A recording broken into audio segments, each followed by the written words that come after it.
அனைவருக்கும் வணக்கம். நாம் அவ்வப்போது சகோதர சகோதரிகள் மின்னஞ்சல் வாயிலாகவோ அல்லது கைபேசி வாயிலாகவோ நேரடியாகவோ நம்மிடம் விடுக்கக்கூடிய வினாக்களுக்கான விடையை என்னுடைய சிற்றறிவுக்கு எட்டிய வரையிலும் உங்களோடு பகிர்ந்து வருகிறேன். அந்த வகையிலே கமல்நாத் என்கிற தம்பி நம்மிடத்திலே 2 வினாக்களை விடுத்திருக்கிறார். மின்னஞ்சல் வாயிலாக அவர் எழுதியிருந்த அந்த வினாக்களை அவருடைய வார்த்தைப்படி அப்படியே இங்கே திரையிலே கொடுத்திருக்கிறேன்.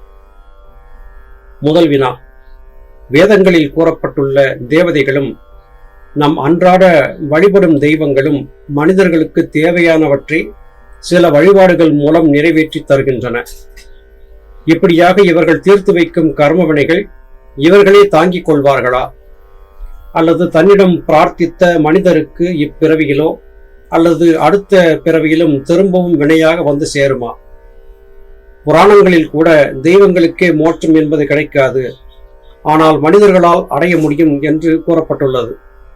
இப்படியாக கர்ம வினைகளை நீக்கி வேண்டுமனவற்றை அளிக்கும் தேவதைகளின் நிலை என்ன? இவர்கள் சூட்சும சரீரிகளாக இருப்பார்களா, அல்லது காலதேசத்திற்கு அப்பாற்பட்டு சிவத்தின் ஒரு கூறாக இருப்பார்களா? இப்படி ஒரு கேள்வியை கேட்டிருக்கிறார். பொதுவாக இதுவரையிலும் மனிதர்களுக்கு சொல்லிக் கொடுக்கப்பட்ட பரிகாரம் அல்லது வழிபாடு போன்றவை கொடுத்திருந்த தாக்கம் இப்படிப்பட்ட வினாவை விடுக்கும்படி செய்திருக்கிறது. நீங்கள் அரும்பாடுபட்டு சேர்த்து வைத்த செல்வத்தை அவ்வளவு சுலபத்திலே இழந்துவிட தயாராக இருப்பீர்களா? எல்லாவற்றையும் விட்டு ஒதுக்கிவிட்டு செல்லக்கூடியவர்கள் மகான்கள் என்று கொள்ளப்படுவார்கள்.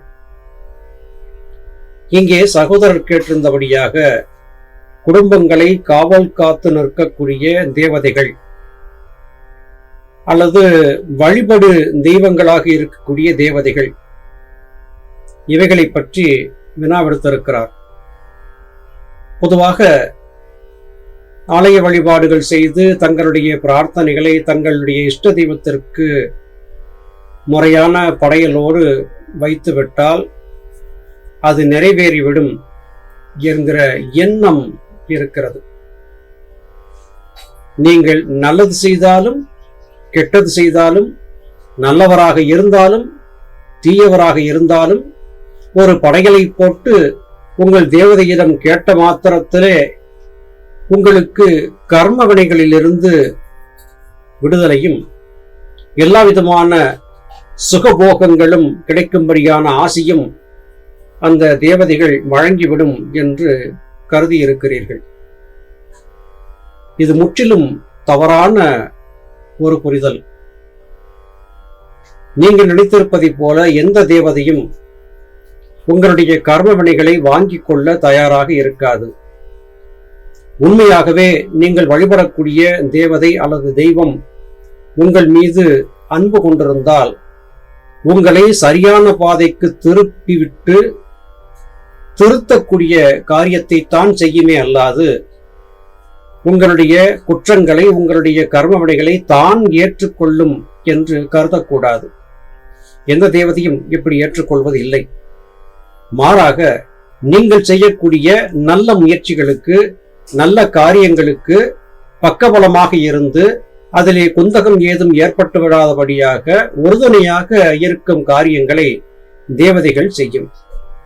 நீங்கள் செய்யக்கூடிய தவறான காரியங்களுக்கு உங்கள் தேவதைகள் ஒத்துப்போதாது. இதை சரியாக புரிந்து கொள்ளுங்கள். புராணங்களிலே சொல்லப்பட்டிருக்கிறது, தேவதைகளுக்கு தெய்வங்களுக்கு எல்லாம் மோட்சம் கிடைக்காது, ஆனால் மனிதர்களுக்கு மாத்திரம்தான் மோட்சம் கிடைக்கும் என்று சகோதரர் சொல்லி இருக்கிறார். பகவான் மனுஷ ரூபிய நாம் மனிதனே இறைவனாக மாறி தனது சமுதாயத்திற்கான சேவைகளை செய்து கொள்ள முடியும் என்பது கருத்து. தேவரும் மனிதராய் பிறப்பதுண்டு என்று நம்முடைய முன்னோர்கள் சொன்னார்கள். இந்திராதி தேவர்கள் என்று அழைக்கப்படக்கூடியவர்கள் இந்த பூ உலகிலே வாழ்ந்திருந்து உயர்ந்த நிலையை பெற்றுவிட்ட உன்னதமான ஆன்மாக்கள். ஆனால் அவர்கள் அரும்பாடுபட்டு செய்த தவத்தின் வாயிலாக பெற்ற ஆத்ம பிரகாசத்தை தங்களுடைய முத்தி மோட்சத்திற்காக பயன்படுத்தாமல் தங்களை மற்றவர்கள் புகழ வேண்டும், வழிபட வேண்டும், வணங்க வேண்டும் என்கிற நோக்கத்தோடு குறுகிய மனம் கொண்டு தேவதைகளாக உயர்ந்து சில காலம் வாழ்ந்திருக்கிறார்கள் என்றால் அவர்களுடைய நோக்கம் அங்கே பிழையானதாக இருக்கிறது என்று பொருள்.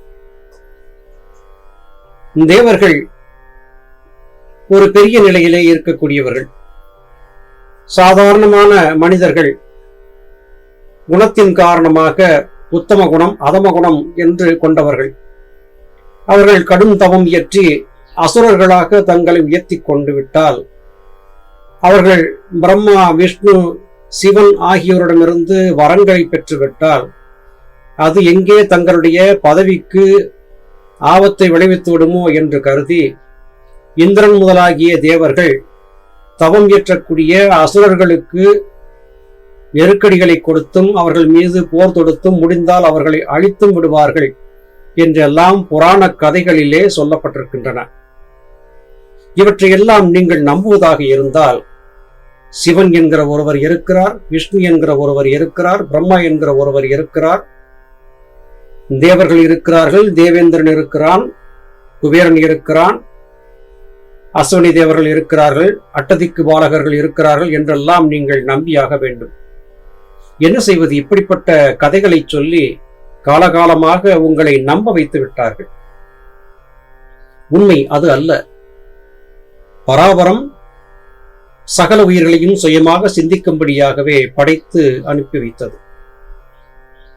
என்ன செய்ய வேண்டும், என்ன செய்யக்கூடாது என்பதையும் அவரவர் உள்ளத்திலே இருந்து குருவாக இருந்து உணர்த்தி கொண்டேதான் இருக்கிறது. இது ஒரு மாய விளையாட்டு.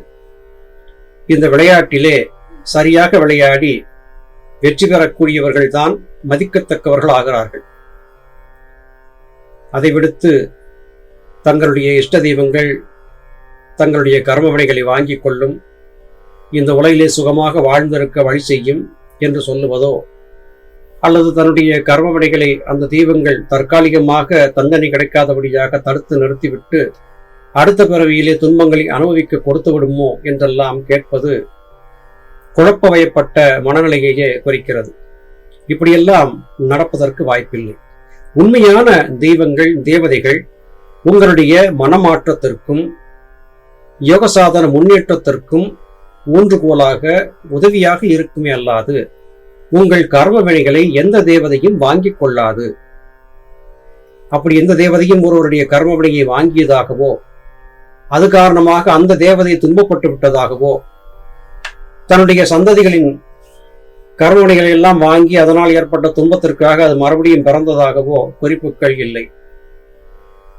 நீங்கள் செய்யக்கூடிய தவத்தின் பயன் கெட்டுவிடாதபடியாக உங்களுக்கு உதவியாக இருந்து உங்களை கரம் கொடுத்து தூக்கி விடுவதும் கைலாக கொடுத்து காப்பாற்றுவதும் தான் தேவதைகளின், தெய்வங்களின் முறையாக இருக்குமே அல்லாது உங்கள் கர்ம வினைகளை தேவதைகளோ தெய்வங்களோ அல்லது நீங்கள் விரும்பக்கூடிய உங்கள் குருமாரோ ரிஷிகள், முனிவர்கள், சித்தர்கள் ஆகியோரோ வாங்கிக் கொள்ள மாட்டார்கள். உங்கள் கர்ம வினைகளை நீங்கள் தான் சுமந்தாக வேண்டும். எந்த ஒன்றிலிருந்தும் தப்பித்து செல்ல முடியாது. புரிதலோடு அரிதிலும் அரிதாக கிடைத்த மானிட உடலை கொண்டு தங்களை உயர்த்தி கொள்ள வேண்டும் என்பதுதான் தெய்வங்களின் நிலையாக இருக்கிறது. சகோதரர் கேட்டிருந்த இரண்டாவது கேள்வி.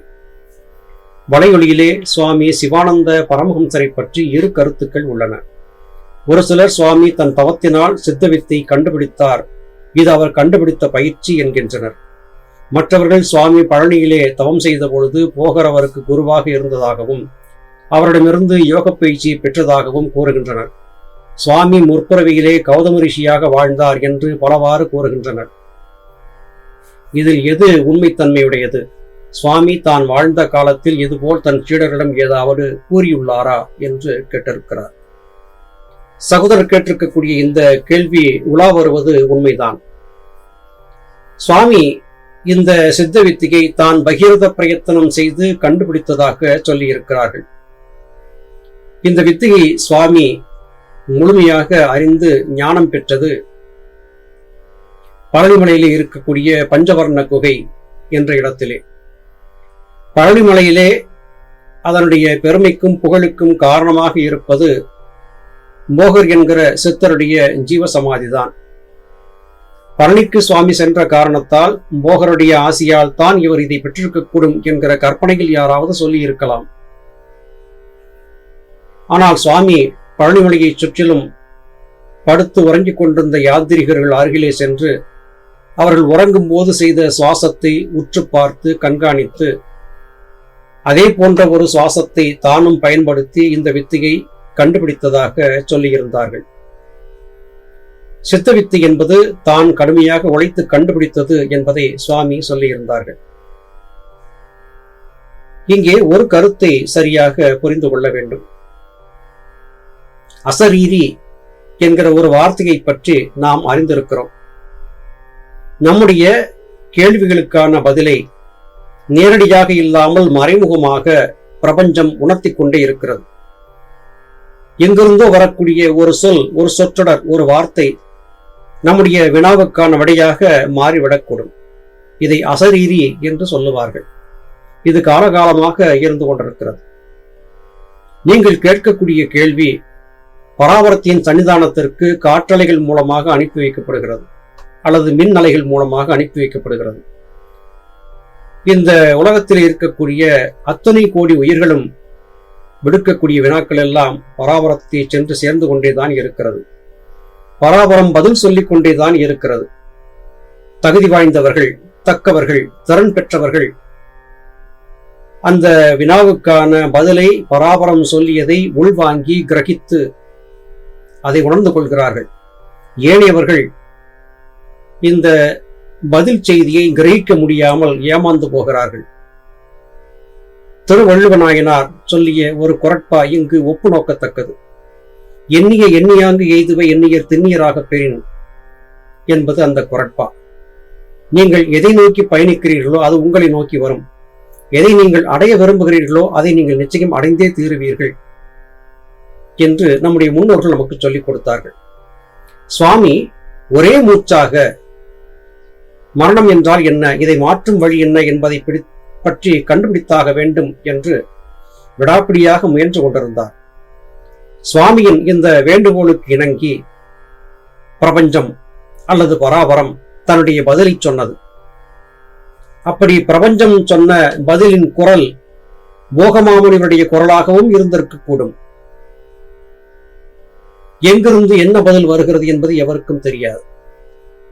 எளிமையாக சொல்வதென்றால் நமக்குள்ளே எழக்கூடிய எண்ணற்ற வினாக்களுக்கான விடையை நாம் சித்தர் பெருமக்களுடைய நூல்களிலே தேடுகிறோம். சில வேளைகளில் நம்முடைய தேடுதலுக்கான பதில் கிடைத்து விடுகிறது. யாரோ ஒருவர் சொல்லக்கூடிய ஏதோ ஒரு சொல் நம்முடைய தேவைக்கான பதிலாக வந்து விடுவதும் உண்டு. இதை அசரீரி என்று சொல்லுகிறோம். அப்படி ஞானபிதா பராபரத்திடம் பிரபஞ்சத்திடம் வைத்த வேண்டுகோளுக்கு இணங்க பிரபஞ்சத்தில் ஏற்கனவே பதிவு செய்து வைக்கப்பட்டிருந்த சாகா நிலை, மரணம் பற்றியதான விளக்கம் ஆகியவை சுவாமியால் கிரகிக்கப்பட்டது. அப்படி தகவல்களை, பிரபஞ்சம் பற்றியதான ரகசியங்களை வெளிப்படையாக சொன்ன கோடானு கோடிக்கணக்கான சித்தர்கள் இருக்கிறார்கள். அத்தனை சித்தர்களும் சொன்ன கருத்துக்கள் எல்லாம் ஒன்றாக திரண்டு ஒரு கருப்பொருளாக மாறி சுவாமிக்கு ஞானத்திலே தோன்றியது. அந்த ஞான கருத்துக்களை கொண்டு சுவாமி சித்த வித்தையை உருவாக்கி நமக்கெல்லாம் கொடுத்தார்கள்.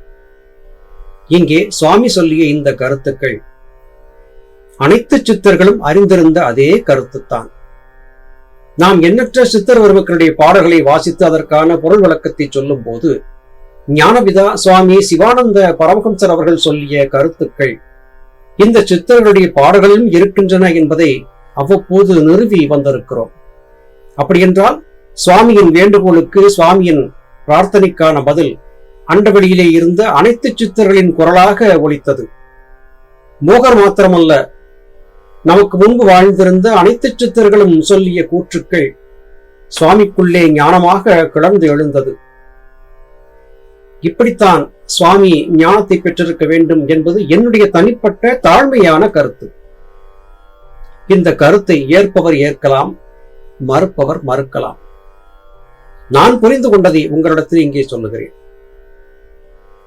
சுவாமி மாத்திரமல்ல, நீங்களும் நானும் கூட பிரபஞ்சத்திடம் தொடர்ந்து பிரார்த்தனைகளை செய்யும் போது பிரபஞ்சம் அல்லது பராபரம் நம்முடைய வினாக்களுக்கான பதிலை கொடுத்து கொண்டேதான் இருக்கிறது.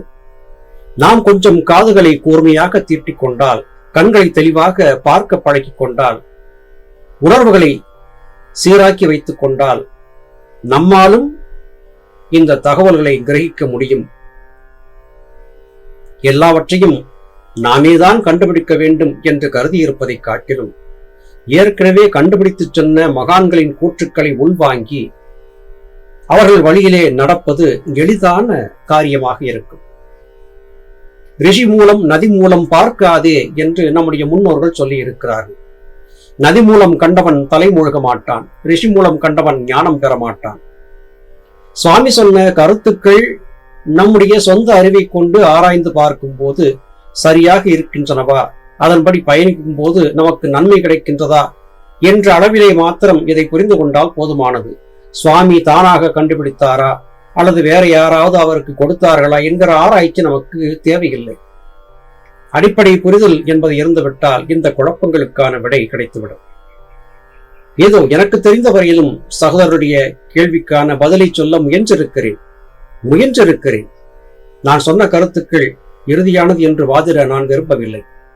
எனக்கு தெரிந்த கருத்துக்களை உங்களோடு இங்கே பகிர்ந்திருக்கிறேன். சகோதரர் கமல்நாத் அநேகமாக தெளிவு பெற்றிருப்பார் என்று கருதுகிறேன். நல்லது சகோதர சகோதரிகளை, மீண்டும் மற்றொரு பதிவிலே உங்களை சந்திக்கிறேன். அதுவரையிலும் நன்றி, வணக்கம்.